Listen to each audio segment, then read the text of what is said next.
What is going on, Roland Empire? Here, guys, to give you a video. Today's topic is going to be on Shang-Chi and the Legend of the Ten Rings.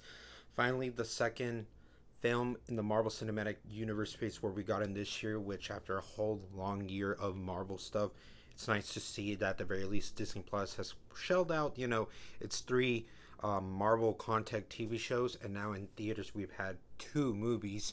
And with this one now follows a particular character named Shang-Chi who has this heritage, this background of him trying to live up to the expectation of his mom and his dad, which is all fine. You could all relate. But then when his dad is kind of like this, like sort of overlord kind of figure, which is kind of the Mandarin, not the Mandarin, that alone should give you guys an idea from the MCU who this character can be, and him leading just having decades of years of baggage, and then somehow when finally things go his way, then Shang, his son, comes into the factor, and he thinks he could live a life, but then certain situations cause for the dad to eventually go his ways, and the son kind of start resenting him, and him trying to carve his own path, trying to go, make his own thing, but always history always haunts him, and he has to face, his legacy, so to speak. That's mostly what Shang-Chi is and all that. And with this movie, who knows where it really could have led up. This is sort of an origins. This is sort of a new, different piece kind of thing. Marvel's all about that. They went from Iron Man to introducing eventually the Guardians of the Galaxy to, everything that's been going on. Thor Ragnarok, Black Panther, having Avengers Infinity War be the movie it was, having Avengers Endgame being the movie it was. So, you could have like, oh, this didn't work, that didn't work. We'll see. Marvel has a most of the time proven track record that they can show what they're capable of. This just looked a nice step. Trailers looked fancy and all that. Maybe they could have been a bit better, but they still sold me enough that I can see that there's going to be like this mythological kind of new world, like new world discoveries for this character, and it's bound for it to be interesting and all that.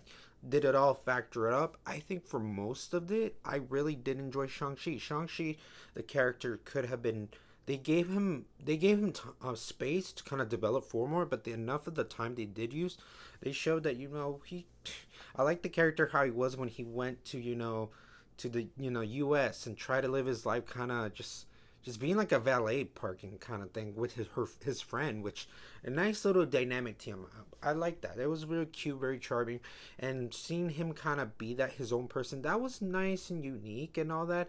They gave me enough to kind of be invested why he wants to be the character he is, and I like that. There could be more aspirations and all that, but he was happy with the way he was and all that, and seeing that lead up with like a bus scene that went on, that bus scene is underestimating the trailer. It was way more heavier, more intense in the movie, and that it was, I was like, that alone was like, this movie is gonna be such a fun movie. What a way to really set the tone and all that.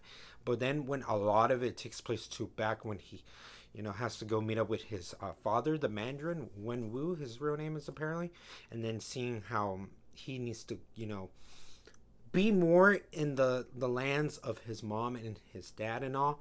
That was still good. That was really nice, really good looking. Just overall aesthetic of the visuals they use, really good with the composition of the music, with the cinematography and the CGI of the direction. Very wonderful, elegant, and everything. Knowing him more about his past, realizing how much more of his essential family kind of helps him out and all that. It's a nice turn for Shang to be like, who he is and who he needs to help. And I get it. And he wants to side with his dad. I understood that. And his dad is also a character that I didn't expect him to be taking that route, but I appreciate the route that he was taken. So it really kind of conflicts more with Shang.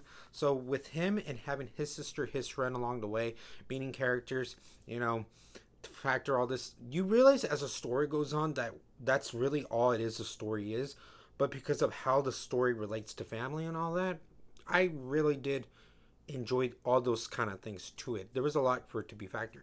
There are criticisms throughout the whole journey, like certain kind of things you'd be like, oh, this is a bit too campy, too Marvel kind of comedy, and oh man, like you can kind of tell some parts here are dragging and all that. It kind of felt a bit like the studio meddling, very least, and I feel like there should be a director's cut to this, but it didn't feel like it was halted so badly. Just you can tell maybe, but I feel like enough of this is still a lot of director's vision. I hope it's just I hope, but it looks like But most of the time, I enjoyed myself with the characters. I said there is room, this is always the MCU. They made him likable enough, it wasn't like something you didn't see very condescending moments for the character. It was enough for him to kind of evolve, kind of have an arc and all that. I enjoyed the spectacle more. Also, when more action scenes take place, the third act is really good. It's kind of Marvel what you expect, so you could have a criticism there. I liked the way it built up. It kind of paid off with a lot of the scenes kind of being centered on kind of character choices and all that. I think the third act kind of it serves itself because it realizes that's where we're leading, and it goes to most of the combination of sort of what you see in the third and the trailers for the third act. Not spoiling too much, but with the dad taking on the son, it was as emotional because you built to it. And Tony Leung is a good actor. I need to see more of his movies. I heard that he was really good coming in, and he sold it, so I want to check out more. And Simin Liu, he was good for him. I think not having a lot of movies in his filmography. I gotta check, but him stepping on the road for Shang-Chi it really sold it. There's some parts that you can kind of tell. Okay, maybe they didn't choose the best role that they had for multiple takes, but for overall, him feeling like he has this weight of his family, I can see it from the actor's eyes and all that. Good job with the castings of him getting like grown up and all that. That even made it more believable and made it feel like it is the same person. Some pieces of how backgrounds are for the characters, I get where they were put, but I feel like this was kind of like maybe if we still changed it up a bit. It felt not too unexpected, but it felt a bit unexpected. But what the scenes were, they were sort of crucial, especially when one that comes in 3/4 throughout the movie. It really is a really nice way to kind of tell everything of again, like how the villain, how the hero think and all. It was a nice fine line to kind of who you're supposed to report, but they were lines. Okay, there were lines of of layers of what was going on through these people, and I really adored that. I really found it enjoyable.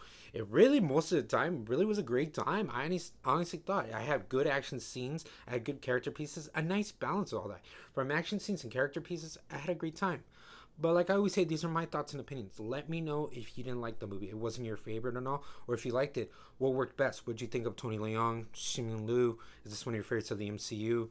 I thought the movie really worked well. Like it served the action scenes very good, and the character pieces I thought really were really emotionally investing and all that. So all this in the comments below. And as always, roll an empire, laugh, smile, repeat.